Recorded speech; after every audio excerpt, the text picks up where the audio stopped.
Okay, so this comment is actually really incorrect, and I want to stop and take a pause because a lot of people have said, oh, Airbnbs are only short-term rentals, only for the weekend. Not the case anymore. A completely separate division of Airbnb that allows 28 plus days rentals, and it's called midterm rentals. I've been doing midterm rentals since COVID happened because we lost $80,000 of bookings in one day with COVID, and I had to turn around, so I actually rented to a bunch of traveling nurses during the whole time of COVID. Midterm rentals are anything over 21 days for a furnished rental. People often are moving to an area, whether they're being called back to work or they're, coming into the area to move. They want to have a residence to really understand and look at the market for people to buy homes. A lot more to this than just a weekend getaway, which is actually what Airbnb started as, but it's actually complete misconception that that's only what Airbnb is now. Now, there's a lot of legal perimeters that you have to be careful when you do a midterm rental to not invoke tenant rights.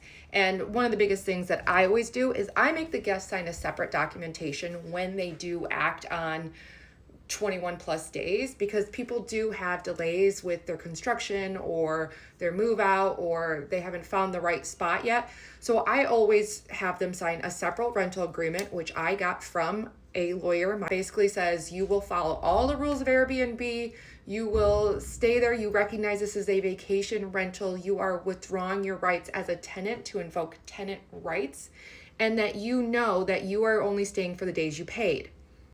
Where this is getting into a legal matter of these guests, and that's why there's a conversation right now, is the guest actually did pay until mid-July. However, because of the multiple complaints and tampering with the property, I recognized that it was getting to be more costly than worth it. It was clear this guy had champagne taste on a beer budget. And I recognize a good deal, but don't tamper with somebody's plumbing just to save $50. So this all went down Friday at about 5:30 p.m. when my lawyer is actually not available until Monday. So part of this that was really frustrating when I was talking to Airbnb is I always try to give the guest benefit of the doubt. I understand that a guest does try to do the wrong things sometimes, but 90% of the time I have really great guests. So the first thing I always do is I reach out to the guest. I said, this was not, it looks like it's not a good fit. And that's fine. Sometimes it's not a good fit. Sometimes they look at the pictures and they think it's great and then they realize it doesn't work for their livelihood. Fine. I am a human and I recognize they're humans and we can work through it. The issue with this was not tenant rights. While he said he wanted to invoke tenant rights, and I knew that he was probably talking to AI, he wasn't really speaking to it since he already waived his tenant rights. The issue really, what it boiled down to, which is why I had to seek legal counsel and talk to Airbnb, is he said that I was intimidating and harassing him for asking him to leave while also giving him a free refund.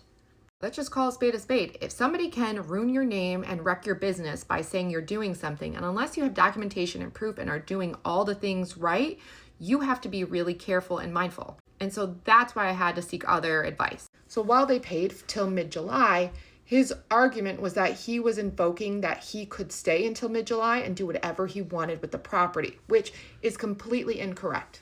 Just because you paid doesn't mean you have a right to damage and tamper with property. Just because you pay doesn't mean you get to treat somebody poorly.